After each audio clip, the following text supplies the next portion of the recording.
चलिए, good evening, नमस्कार सभी को, जय हिंद, सभी को जय हिंद। चलिए, आवाज मिल पा रही है सभी को?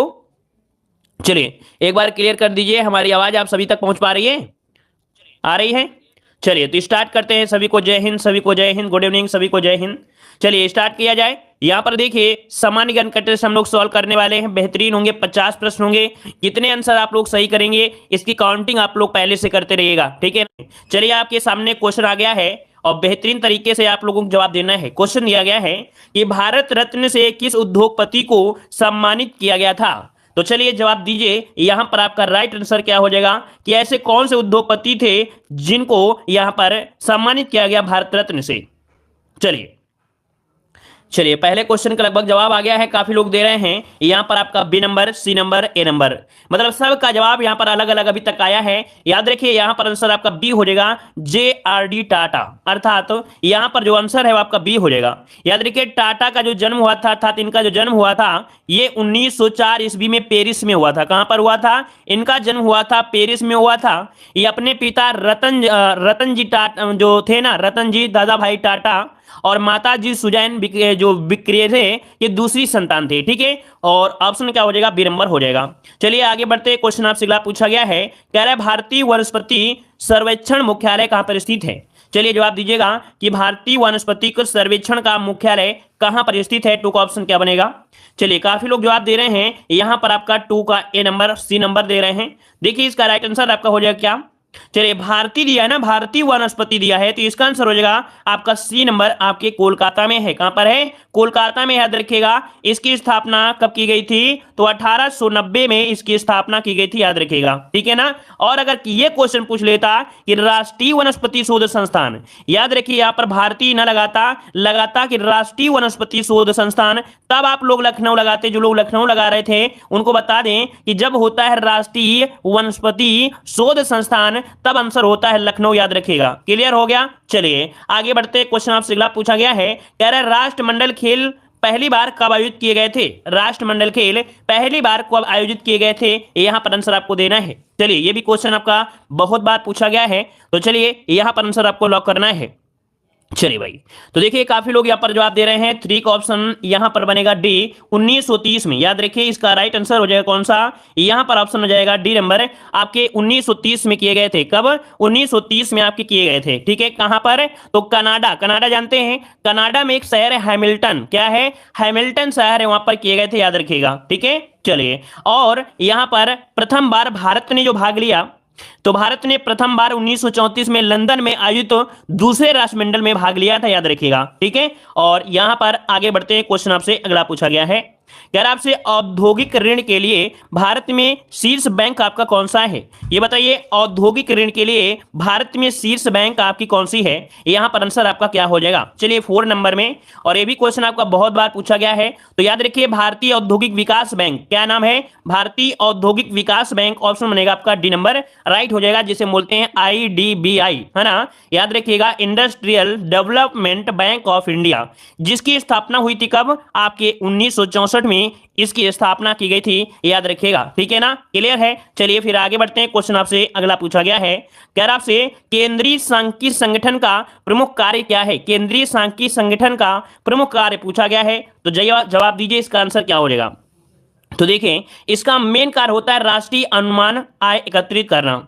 मतलब यहां पर यह हो सकता है, जो आंसर है वो आपका हो जाएगा कौन सा? आपका बी नंबर आपका हो जाएगा। इसे बोलते हैं CSO बोलते हैं, है ना? सेंट्रल स्टैटिकल ओमनाइजेशन, ऐसे कुछ बोलते हैं, इंग्लिश में CSO बोलते हैं, ठीक है ना? तो यहां पर याद रखिए ऑप्शन आपका बनेगा कौन सा? बी नंबर इसका राइट हो जाएगा, ठीक है? आगे बढ़ते हैं। क्वेश्चन आपसे अगला पूछा गया है, कह रहा है तुगलकनामा की रचना किसने की? यहां पर बताइए, तुगलकनामा की जो रचना किया था वो किसने किया था? यहां पर आपका आंसर जवाब देना है। चलिए, काफी अच्छी आपका यहां पर देख सकते हैं क्वेश्चन है, तुगलकनामा की जो रचना किया वो किसने किया था?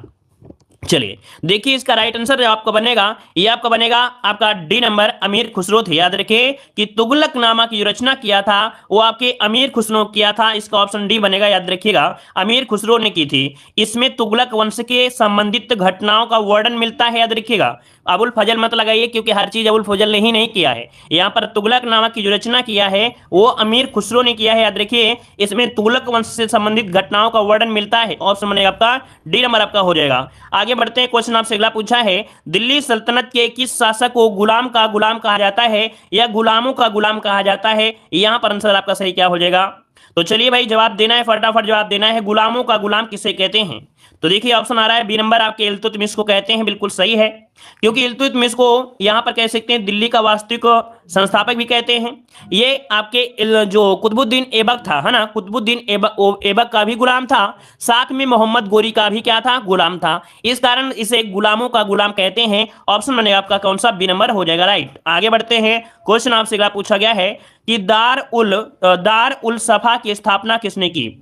यहां पर बताइए दार उल सफा की जो स्थापना किया था वो किसने किया? यहां पर आंसर क्या होगा? तो याद रखिएगा दार उल सफा आपकी फिरोज शाह तुगलक ने, ठीक है, फिरोज शाह तुगलक ने की थी। या एक है क्या, याद रखिए दार उल सफा क्या था? ये एक राजकीय अस्पताल था। क्या था भाई? ये एक आपका अस्पताल था, याद रखिएगा, ये एक प्रकार का अस्पताल विभाग होता था।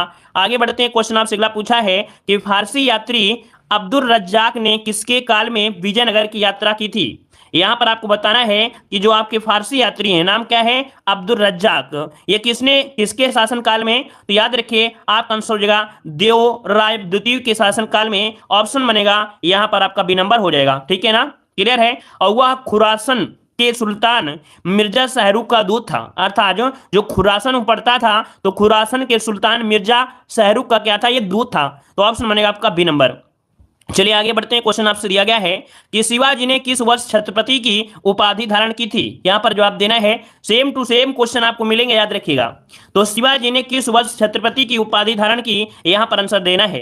तो चलिए जवाब क्या हो जाएगा? छाछट मत लगाइए, क्योंकि यहां पर आपको पता है छत्रपति की उपाधि इन्होंने बहुत बाद में रखी थी।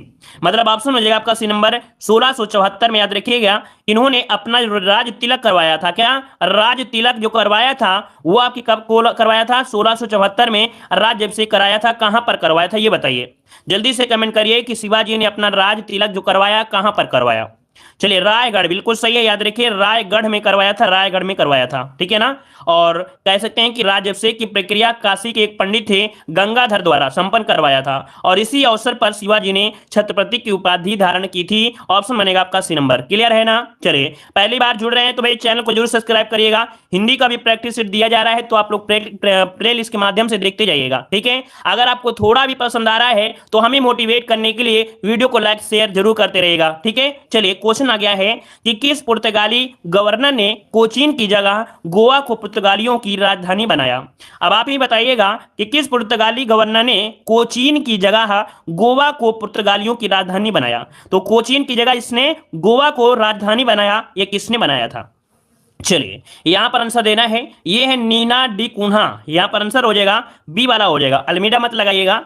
यहां पर आंसर आपका सी हो जाएगा नीना डी कुन्हा। नीना डी कुन्हा ये जो आपके 1530 में, कब भैया? 1530 में कोचीन की जगह गोवा को पुर्तगालियों की राजधानी बनाया, और उसी ने सेंट टोमे तथा हुगली में पुर्तगालियों की बस्ती भी बसाया था। तो ऑप्शन हो जाएगा यहां पर आपका सी नंबर। आगे बढ़ते हैं, क्वेश्चन आपसे अगला पूछा गया है, कह रहा आपसे क्वेश्चन कि अंग्रेजों एवं फ्रांसीसियों के बीच पेरिस की संधि कब हुई थी? यहां पर जवाब दीजिएगा कि अंग्रेजों एवं फ्रांसीसियों के बीच पेरिस की संधि कब हुई? पेरिस की संधि। चलिए पेरिस की संधि आपको बताना है, आपका आंसर क्या हो जाएगा? चलिए तो देखिए यहां पर आपका आंसर हो जाएगा 1763। यहां पर आंसर बनेगा आपका डी नंबर। 1763 ईस्वी में हुआ था, अर्थात पेरिस की संधि हुई थी इसमें अंग्रेज और फ्रांसीसियों के बीच 1763 में। और इस संधि के द्वारा क्या हुआ था? कर्नाटक का युद्ध हुआ था। कौन सा? तृतीय कर्नाटक युद्ध का अंत हुआ था। याद रखिए तृतीय कर्नाटक युद्ध जो हुआ था इसी से आपका युद्ध हुआ था, तृतीय कर्नाटक युद्ध से अंत हुआ था, याद रखिएगा, ठीक है ना। और शर्तों के अनुसार क्या हुआ? अंग्रेजों ने फ्रांसीसियों की भारत में जीती गई जितनी भी आपकी फैक्ट्रियां थी वो सब आप फ्रांसीसी अपनी फैक्ट्री के लिए बंदी नहीं कर सके, और वहां सैनिक भी नहीं रह सकते थे, ये इसमें हुआ था, ठीक है। आगे बढ़ते हैं, क्वेश्चन आपसे दिया गया है कि तत्वबोधिनी सभा की स्थापना किसके द्वारा की गई थी? तत्वबोधिनी सभा की स्थापना किसके द्वारा की गई थी? आपको आंसर लॉक करना है। चलिए 13 का ऑप्शन लॉक करना है। चलिए तो देखिए तत्वबोधिनी सभा दिया है ना। चलिए सभी लोग जवाब दीजिए, प्रयास करें सभी लोगों को जवाब सही हो। अगर नहीं आता है तो आप लोग ऐसे टॉपिक को पढ़ते रहिए, रिवीजन करते रहिए, थ्योरी पढ़ते रहिए, अपनी तैयारी बिल्कुल बेहतरीन करते रहिए, ठीक है। ये समझिए कि आपसे ज्यादा कोई अच्छा नहीं है अगर आप पढ़ने में लगा कंटिन्यू रहते हैं तो। देखिए देवेंद्रनाथ टैगोर, जिसका ऑप्शन आया है बिल्कुल सही हो जाएगा कि तत्वबोधिनी सभा की स्थापना देवेंद्रनाथ टैगोर के द्वारा की गई थी। कब की गई थी? तो आपके 1839 में। याद रखिए ऑप्शन बनेगा यहां पर आपका सी नंबर 1839 में की गई थी, ये भी नोट करिएगा। आगे बढ़ते हैं, क्वेश्चन आपसे दिया है कि महात्मा गांधी एवं वी आर अम्बेडकर के बीच पूना समझौता कब हुआ था? बताइए, महात्मा गांधी और वी आर अम्बेडकर के मध्य पूना समझौता कब हुआ? यहां से क्वेश्चन आपके बनते हैं भाई, जवाब दीजिएगा। चलिए, तो देखिए आपका जवाब हो जाएगा 32। कौन? 32 ऑप्शन आपका बी, सितंबर 1932, जिसका ऑप्शन है राइट हो जाएगा। सितंबर 1932 में हुआ था, याद रखिएगा। देखिए हुआ क्या था कि सितंबर 1932 में जो महात्मा गांधी और दलित नेता, दलित नेता कौन थे? वी आर अम्बेडकर थे। तो महात्मा गांधी और दलित नेता वी आर अम्बेडकर के मध्य पूना समझौता हुआ था। पूना समझौते के अनुसार दलितों के लिए पृथक निर्वाचन व्यवस्था समाप्त कर दी गई थी। दलितों के लिए पृथक निर्वाचन जो व्यवस्था थी वो समाप्त कर दी गई थी, याद रखिए समझौते में। तो ऑप्शन बनेगा यहाँ पर आपका बी नंबर। क्लियर है ना? हर एक पॉइंट को समझते चलिएगा, एग्जाम में क्वेश्चन कहीं से भी बन सकता है। अगला क्वेश्चन आपके सामने आ गया है कि किस बौद्ध संगीति में बौद्ध धर्म दो भागों में विभाजित हो गया था? तो बौद्ध धर्म जो दो भागों में विभाजित हुआ था, ये किस में विभाजित हुआ? चलिए, कौन सी आपकी संगीति थी? ये चौथी थी, याद रखिए। ऑप्शन बनेगा यहां पर आपका आंसर हो जाएगा डी नंबर, चतुर्थ हो जाएगा, चतुर्थ हो जाएगा। याद रखिए चतुर्थ बौद्ध संगीति की अगर बात करते हैं, इसका आयोजन हुआ था कुंडल वन में। कहा हुआ था भाई? तो आप याद रखिए कुंडल वन। अच्छा, कुंडल वन कहां पड़ता है? जल्दी से कमेंट कर दीजिए तब तक। देखिए कुंडल वन में हुआ था, और इस संगीति में बौद्ध धर्म दो भागों में हीनयान और महायान में विभाजित हो गया था। और इस संगीति की अध्यक्षता किसने किया था? वासमित्र ने। किसने? तो आपकी वासमित्र ने इसकी अध्यक्षता किया था। ये कुंडल वन पड़ता है आपकी कश्मीर, बिल्कुल सही जवाब है कि ये कश्मीर में पड़ता है। ठीक है, आगे बढ़ते हैं। क्वेश्चन आपसे दिया गया है कि जैन धर्म के तीसरे तीर्थकर का प्रतीक चिन्ह क्या है? जैन धर्म के तीसरे तीर्थकर आपको बताना है, और यहां पर आपका आंसर क्या हो जाएगा?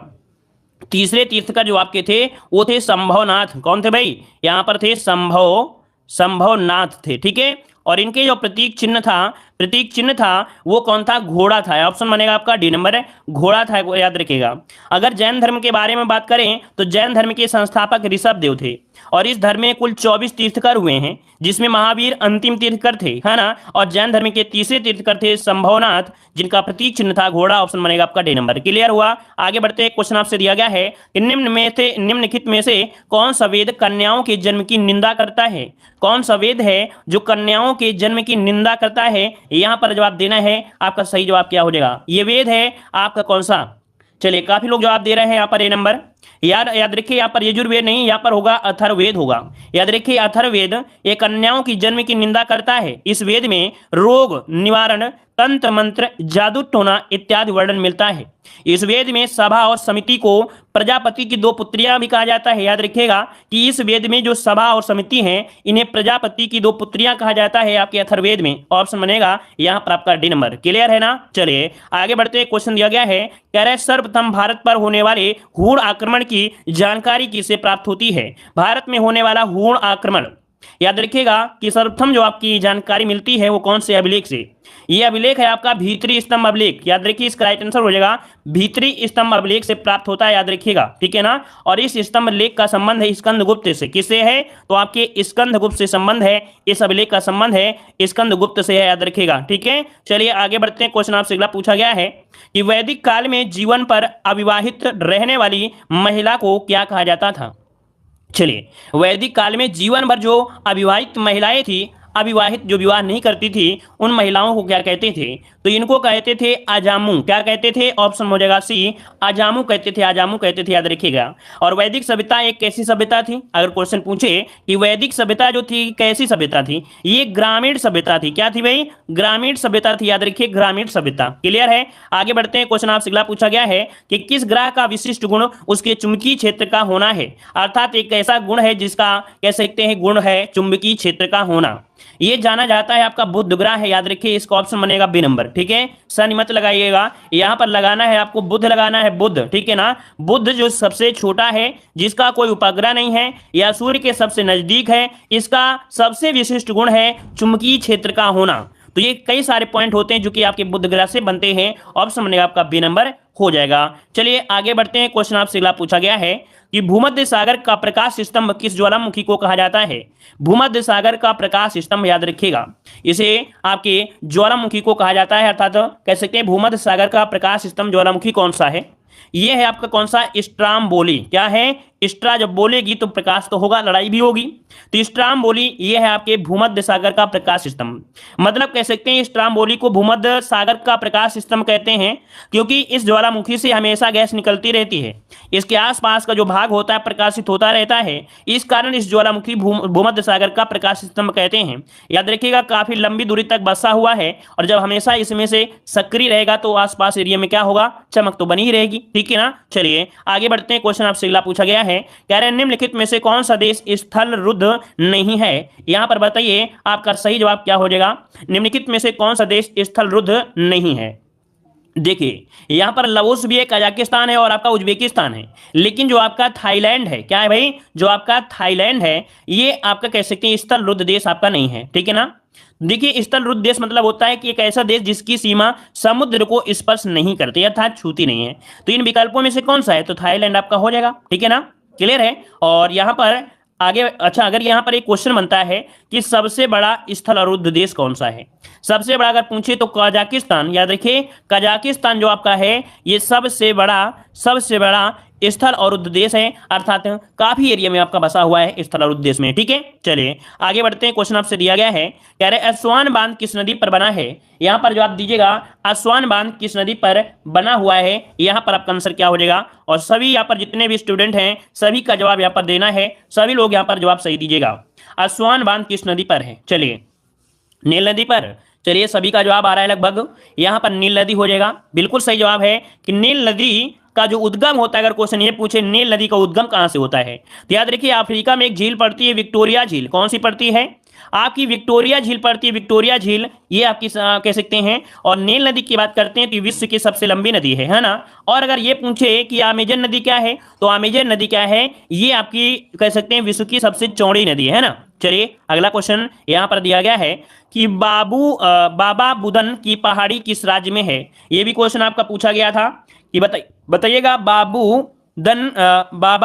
बुदन की जो पहाड़ी किस राज्य में स्थित है, ये क्वेश्चन पूछा गया है। तो चलिए भाई इसका जवाब देना है, आपका सही जवाब इनमें से क्या हो सकता है। चलिए थोड़ा कठिन जरूर लगेगा, लेकिन प्रयास अगर अच्छा रहेगा तो 100% एक ना एक दिन यहां पर आप लोगों को सफलता 100% मिलेगी। चलिए देखिए आपका आंसर हो जाएगा कौन सा। यहां पर जो पहाड़ी हैं ये पड़ती हैं आपके कर्नाटक में। बाबू बुदन की पहाड़ी कर्नाटक में है, याद रखिएगा। ठीक है, देखो जैसे आपकी बाबू बुदन की पहाड़ी और आपकी ब्रह्मगिरी की पहाड़ी दोनों कर्नाटक राज्य में हैं, और यह दोनों कैसे पठार हैं, आपके धारवाड़ के पठार हैं। ठीक है, ये जो आपके पठार हैं धारवाड़, आपने सुना होगा धारवाड़ की चट्टानें है ना, तो याद रखिए कि आपके धारवाड़ पठार का ही भाग है। आगे बढ़ते हैं। क्वेश्चन आपसे दिया गया है, कह रहे कौन सी नदी कृष्णा की सहायक नदी है। तो चलिए बताइएगा कृष्णा नदी की सहायक नदियां इनमें से कौन है। तो देखिए यहां पर आपका दिया गया है कौन सा पॉइंट आपका, अगर हम बात करते हैं यहां पर, तो देखिए आपकी जो मूसी नदी है ये आपकी हो जाएगी कृष्णा की है ना, मूसी नदी है। चलिए यहां पर देखो कोयना नदी आपकी है, और यहां पर आपकी दी गई है दूध गंगा। अच्छा यहां पर जो दी गई है कौन सी, आपकी जलांगी नदी। देखिए इसका आंसर हो जाएगा 1 2 3, और 1 2 3 कहां पर है, ऑप्शन आपका बी है। अब यहां पर जो दी गई है कौन सी, आपकी जलांगी नदी। ये जलांगी नदी है आपकी हुगली नदी की, किसकी है भाई, ये है आपकी हुगली नदी की है।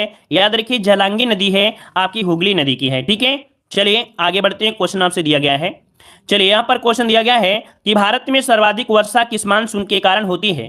भारत में सर्वाधिक वर्षा किस मानसून से होती है। किसी भी स्टूडेंट का एक क्वेश्चन गलत नहीं होना चाहिए, इस क्वेश्चन को हमने कई बार आपको पढ़ाया भी है। तो चलिए जवाब दीजिए 26 का ऑप्शन क्या हो जाएगा। तो चलिए यहां पर देखिए काफी लोग जवाब दे रहे हैं, आपका जवाब ए नंबर दक्षिण पश्चिम मानसून दे रहे हैं। बिल्कुल सही है कि भारत में सर्वाधिक वर्षा दक्षिण पश्चिम मानसून से होती है, और इस मानसून का विस्तार जून से सितंबर माह तक होता है ना। लगभग देखा जाए तो भारत में लगभग 74% वर्षा, लगभग 74% वर्षा जो होती है ये इसी मानसून से होती है। हमने आपको मैप में भी बताया था कि मैप के माध्यम से पढ़ेंगे तो भी आपको पूरी तरीके से क्लियर यहाँ पर हो जाएगा। ऐसे ऐसे मानसून आपका आगे धीरे धीरे पढ़ता रहता है। ठीक है, चलिए आगे बढ़ते हैं। क्वेश्चन आपसे दिया गया है कि पड़ोसी देश बांग्लादेश के साथ कितने भारतीय राज्य की सीमा साझा करते हैं। ये देख सकते हैं क्वेश्चन कितना लाजवाब है।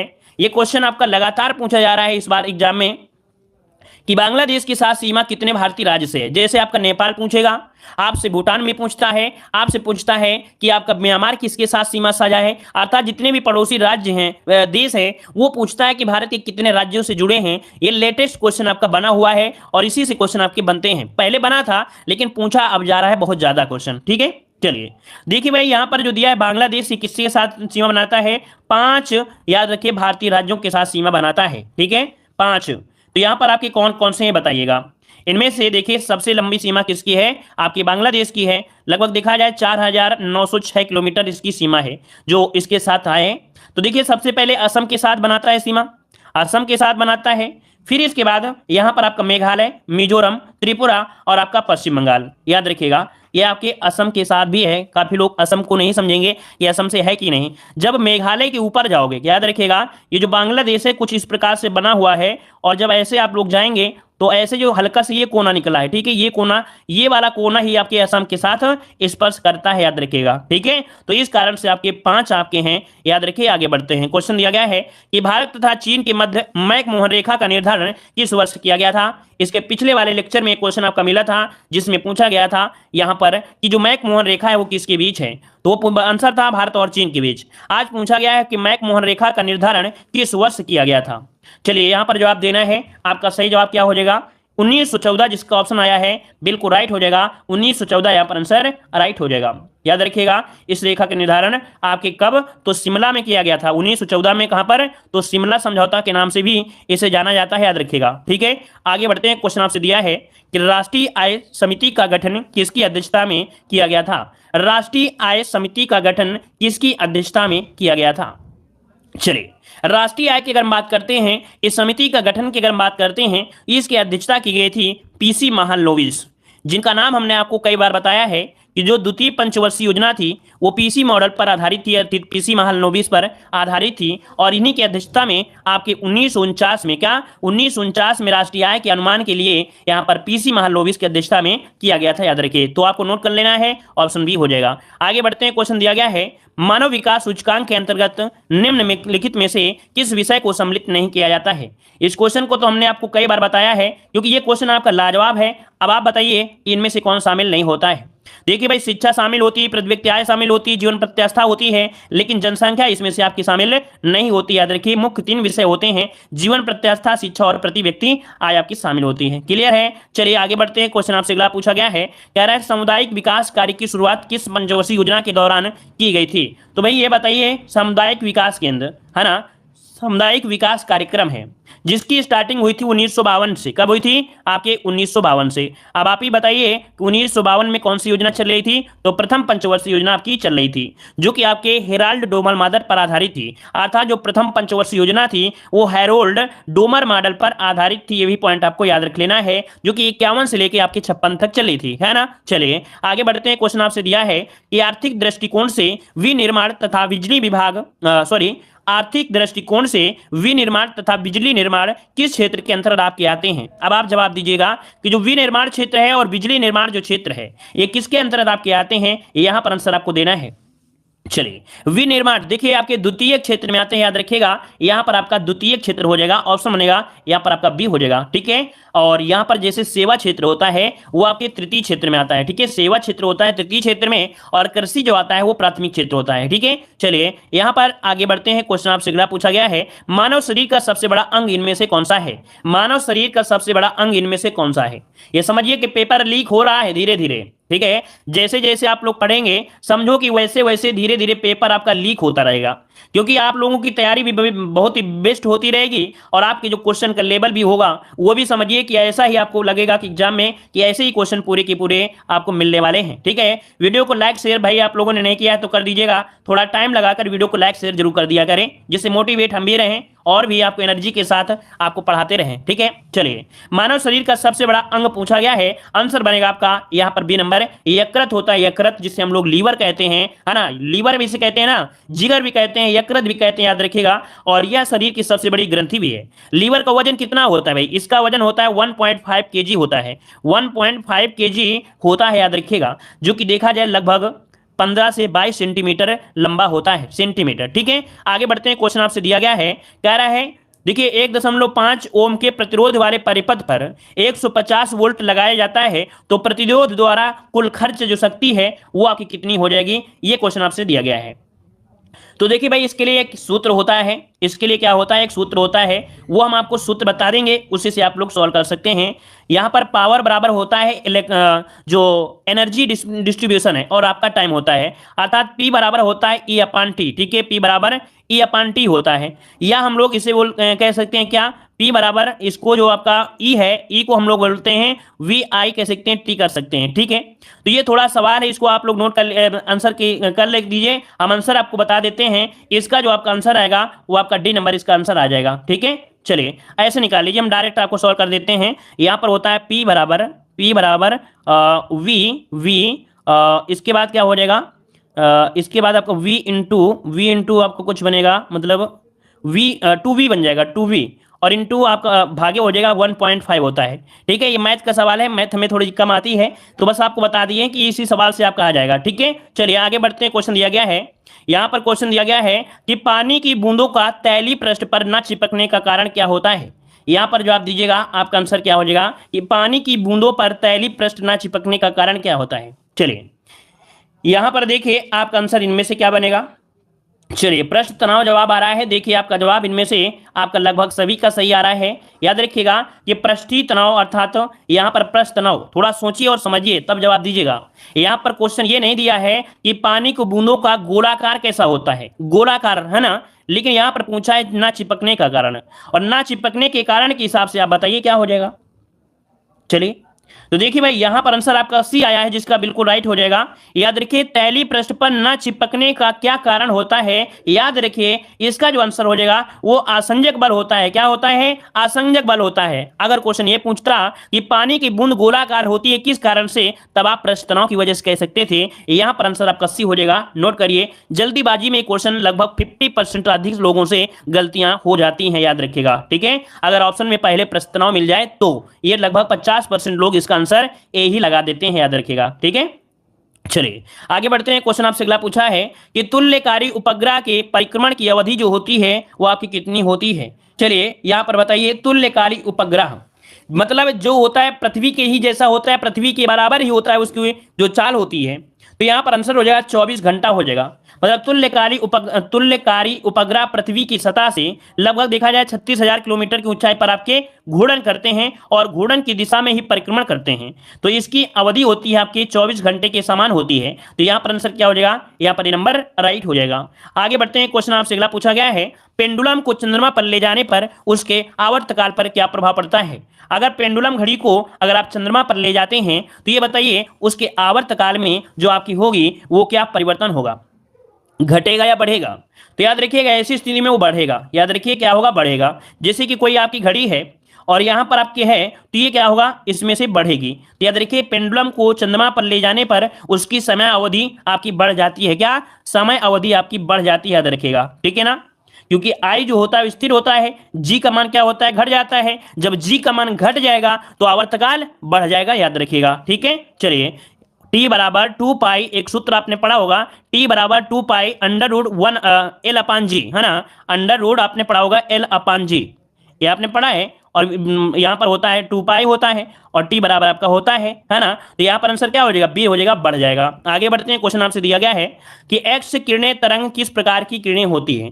एक्स किरणें जो होती हैं ये किस प्रकार की तरंगे होती हैं, एक्स किरणें ये किस प्रकार की होती हैं। चलिए यहाँ पर आंसर देना है, तो याद रखिए विद्युत चुम्बकीय तरंगे होती हैं। क्या होती हैं भाई, तो एक्स किरणें विद्युत चुम्बकीय तरंग का उदाहरण होती हैं। विद्युत चुम्बकीय तरंग बिना किसी माध्यम की सहायता से ही केवल विद्युत तथा चुम्बकीय दोलनों के मध्य में संचरण कर सकती हैं, याद रखिएगा। ठीक है, चलिए आगे बढ़ते हैं। क्वेश्चन आपसे अगला पूछा है, निम्नलिखित में से कौन एक निष्क्रिय गैस का उदाहरण है। कौन एक निष्क्रिय गैस का उदाहरण है, यहां पर आपको जवाब देना है। जिसे बोलते हैं इनर्ट गैस, है ना। तो चलिए यहां पर देखिए आपका आंसर हो जाएगा बी नंबर, आर्गन गैस। याद रखिए इन्हें इनर्ट गैस भी कहते हैं, जैसे आपका हीलियम, है ना, हीलियम के बाद आपका होता है आपका आर्गन भी होता है, क्रिप्टॉन होता है, जिनॉन होता है, रेडॉन भी होता है, न्यूनॉन भी होता है। मतलब जो ऑप्शन आपका है बी नंबर आपका यहाँ पर राइट हो जाएगा। आर्गन एक प्रकार का अक्रिय गैस होता है, जैसे अक्रिय गैस वे है जो रासायनिक क्रिया में भाग नहीं लेती हैं, अर्थात रासायनिक क्रिया में ये आपकी जो गैसें होती हैं इनको भाग नहीं लेते हैं, अर्थात ये अधिकांश तत्वों या पदार्थों से क्रिया नहीं करते हैं। ठीक है, क्योंकि जब क्रिया ही नहीं करेंगे तो इनको क्यों लेंगे, इस कारण से ऑप्शन होगा यहाँ पर आपका बी नंबर। आगे बढ़ते हैं, क्वेश्चन आपसे दिया है कि आतिशबाजी में हरा रंग किसके कारण दिखाई पड़ता है। तो चलिए बताइएगा, आतिशबाजी में हरा रंग जो दिखाई पड़ता है वो किस कारण से दिखाई पड़ता है। तो चलिए आपका जवाब इनमें से क्या हो जाएगा। चलिए कौन कौन जवाब देंगे, इसका सही जवाब क्या बनने वाला है। चलिए ऑप्शन आ रहा है यहां पर आपका बी नंबर बेरियम। चलिए बेरियम मतलब आपका भाई सी नंबर, अच्छा वेरी गुड, यहाँ पर देखिए अच्छा जवाब है, यहाँ पर हो जाएगा सी नंबर। यहाँ पर वेरियम होता है, याद रखिए याद रखिए, यहाँ पर वेरियम की वजह से क्या होता है, यहाँ पर दिखाई देता है कैसा, हरा रंग दिखाई देता है। लेकिन अगर क्वेश्चन ने पूछ लिया लाल रंग, तो लाल रंग जो आतिशबाजी में दिखाई देता है वो स्ट्रांसियम के कारण, किसके कारण, स्ट्रांसियम के कारण यहाँ पर लाल रंग दिखाई देता है। याद रखिए स्ट्रांसियम के कारण क्या होता है, लाल रंग। इसे आप लोग नोट करिए क्योंकि एग्जाम में क्वेश्चन पूछा जाता है। ठीक है, मान लो दो चीजें तो आपने पढ़ा है, हरा और लाल पढ़ा है, लेकिन अगर नीला आ जाए तो, अगर मान लो नीला आ जाए तो क्या करोगे। नीला आ जाए, अगर ऑप्शन में नीला आ जाए कि नीला रंग किसकी वजह से आता है, तो ये होता है कॉपर की वजह से, किसके, तो आपके कॉपर की वजह से नीला रंग होता है। ठीक है, मान लो अगर सिल्वर कलर आ जाए कि सिल्वर रंग कैसा क्यों होता है, इसका आपका ला था। ठीक है, अगर मान लो सिल्वर रंग आ जाए, सिल्वर, अगर सिल्वर आ जाए सिल्वर, तो ये होता है एल्युमिनियम के कारण, किसके कारण, तो सिल्वर जो आपका रंग होता है ये एल्युमिनियम की वजह से होता है, एल्युमिनियम की वजह से होता है, याद रखिएगा। ठीक है ना, क्लियर है, तो इसको नोट कर लीजिएगा जो हमने आपको बता दिया है। आगे बढ़ते, क्वेश्चन आपसे अगला पूछा गया है, कह रहा 15 दिसंबर 1946 को संविधान सभा में उद्देश्य प्रस्ताव के लिए किन्होंने प्रस्तुत किया था, अर्थात उद्देश्य प्रस्ताव के बारे में पूछा गया है, किसने प्रस्तुत किया। उद्देश्य प्रस्ताव आपके पंडित जवाहरलाल नेहरू, जो कि ऑप्शन बनेगा यहां पर आपका डी नंबर। अब यहां से 2-3 पॉइंट ये पूछेगा कि डेट आपको बताना है, तो भाई डेट भी आपको हो जाएगा, ये शायद 13 दिसंबर को है ना, यहाँ पर 15 दिसंबर नहीं होगा भाई, 13 दिसंबर होगा। 13 दिसंबर 1946 को उद्देश्य प्रस्ताव प्रस्तुत किया गया था, और उद्देश्य प्रस्ताव को जो कह सकते हैं स्वीकृति मिली थी वो कब मिली थी, तो 22 जनवरी, याद रखिए 22 जनवरी 1947 को, 1947 को इसको स्वीकृति मिल गई थी, आपकी प्रस्तावना को याद रखिएगा। ठीक है, उद्देश्य प्रस्ताव को। ठीक है, क्लियर है। आगे बढ़ते हैं, क्वेश्चन आपसे अगला पूछा गया है, क्या भारतीय संविधान में राज्यसभा के सदस्यों की निर्वाचन प्रक्रिया किस देश के संविधान से ग्रहित की गई है। तो चलिए जवाब देना है कि संविधान में राज्यसभा के सदस्यों की निर्वाचन की प्रक्रिया, राज्यसभा के निर्वाचन की प्रक्रिया किस देश के संविधान से संग्रहित की गई है, यहां पर आंसर आपको देना है। आपका सही जवाब इनमें से क्या हो जाएगा, राज्यसभा के सदस्यों के निर्वाचन की प्रक्रिया। चलिए ऐसा तो नहीं लगता है कि हम बहुत धीमे पढ़ा रहे हैं या हम बहुत तेज पढ़ा रहे हैं, आप लोग एक बार कमेंट करिए ताकि हमें भी पता चले कि जो हमारी स्पीड है वो आपकी सही है कि नहीं है। क्योंकि हर एक क्वेश्चन को ऐसा तो नहीं है डायरेक्ट आंसर बता दे रहे हैं, उसके बारे में थोड़ा बहुत नॉलेज आपको देते चल रहे हैं ताकि एग्जाम में अगर क्वेश्चन घुमा भी दे तो भी आपको पता चलता रहे। ठीक है ना, हमारे हिसाब से ठीक है, लगभग स्पीड भी आपको लगातार दे रहे हैं। चलिए तो देखिए यहां पर जो आपका है, यहां पर जो आपका आंसर हो जाएगा वो क्या हो जाएगा, तो देखिए आपका जवाब हो जाएगा दक्षिण अफ्रीका। याद रखिएगा कि जो संविधान में दक्षिण अफ्रीका से संविधान संशोधन की प्रक्रिया ली गई है, संविधान संशोधन की प्रक्रिया और राज्यों के जो निर्वाचन है अर्थात राज्यसभा के सदस्यों की निर्वाचन की प्रक्रिया आपकी ली गई है आपके दक्षिण अफ्रीका से। तो ये भी पॉइंट याद रखिए, संविधान संशोधन भी और ये भी। ठीक है, चलिए आगे बढ़ते हैं। क्वेश्चन आपसे अगला पूछा है, प्रोटेम स्पीकर की नियुक्ति कौन करता है। अब आप ही बताइए कि प्रोटेम स्पीकर की जो नियुक्ति करता है वो आपका कौन करता है, आपको जवाब देना है। प्रोटेम स्पीकर की नियुक्ति यहां पर कौन करता है। चलिए तो देखिए ऑप्शन हो जाएगा आपका सी नंबर, राष्ट्रपति करेगा। याद रखिए प्रोटेम स्पीकर की नियुक्ति लोकसभा के आम चुनाव के बाद हो, क्या लोकसभा, क्योंकि नियुक्ति की बात किया है ना, नियुक्ति की बात किया है, तो लोकसभा के आम चुनाव के बाद राष्ट्रपति द्वारा की जाती है। यह सामान्यतः लोकसभा का सबसे वरिष्ठ सदस्य होता है। यह लोकसभा के नवनिर्वाचित सदस्यों को शपथ ग्रहण करवाता भी है और लोकसभा अध्यक्ष हैं के चुनाव में सदन की मदद भी करता है। ठीक है, तो ऑप्शन हो जाएगा आपका सी नंबर। आगे बढ़ते हैं। क्वेश्चन आपसे अगला पूछा गया है कि निम्नलिखित में से कौन सा कोशिकांग जंतु कोशिका में नहीं पाया जाता है। वेरी वेरी आईएमपी क्वेश्चन, याद रखिएगा कि निम्नलिखित में से कौन सा कोशिकांग जंतु कोशिका में नहीं होता है। तो जंतु कोशिका में नहीं होता है कौन सा, ये है आपका कौन सा भाई, आपके तारकाय भी होते हैं, यहाँ पर गाल्जी काय भी होते हैं, लाइसोसोम भी होते हैं, या लेकिन यहाँ पर रसधानी, ये जो आपका रसधानी है ये पादप कोशिकाओं में पाए जाते हैं। याद रखिए ये जो पाए जाते हैं आपके पादप कोशिकाओं अर्थात जैसे पेड़ पौधे हैं उनमें पाए जाते हैं। इससे क्या होता है, इससे होता है जो जल होता है, खनिज होता है, लवण होता है, कार्बोहाइड्रेट होते हैं, वो इसमें उपस्थित होते हैं और यही पेड़ पौधों को क्या करते हैं, उनको जल, उनको खनिज, कार्बोहाइड्रेट, लवण पहुंचाते हैं। ठीक है, तो ऑप्शन हो जाएगा आपका सी नंबर। अगला क्वेश्चन आपसे दिया है कि कौन सा एंजाइम वसा को वसी अम्ल तथा ग्लिसरॉल को ग्लिसरॉल में परिवर्तित करता है। चलिए, कौन सा एंजाइम वसा को वसी अम्ल तथा ग्लिसरॉल में परिवर्तित कर देता है। यहां पर आपका आंसर क्या हो जाएगा, आंसर यहां पर जो आपका बनेगा कौन सा बन सकता है। तो देखिए भाई यहां पर दिया है इमाइलेस, ट्रिप्सिन, पेप्सिन, इनमें से कोई नहीं। इसका आंसर होगा क्या, इसका आंसर होगा डी मेंबर। भाई इसमें से ऑप्शन जो बनेगा वो डी बनेगा। अब याद रखिएगा कि जो होता है कौन, लाइपेज, आपने नाम सुना होगा, क्या सुना है आपने, लाइपेज नाम सुना होगा, लाइपेज। याद रखिए लाइपेज, लाइपेज जो आपका है ये क्या करता है, लाइपेज एंजाइम जो होता है वसा को वसी अम्ल में तथा ग्लिसरॉल में परिवर्तित कर देता है। ठीक है ना, याद रखिए इसका आंसर आपका लाइपेज होगा, जो कि इनमें से डी वाला ऑप्शन दिया गया था। ठीक है, याद रखिए, नोट कर लीजिए, आगे बढ़िए। क्वेश्चन आपसे दिया गया है कि काकरोच में हृदय कोष्ठ की जो संख्या होती है वो आपकी कितनी होती है। काकरोच का तो नाम आप सुना ही होगा, तो आप ही बताइए कि कॉकरोच में जो हृदय कोष होते हैं उनकी संख्या जो होती है वो आपकी कितनी होती है। चलिए, काफी लोग जवाब दे रहे हैं 3 होती हैं, यहाँ पर 3 होती हैं भाई, और जवाब दीजिए थोड़ा सा।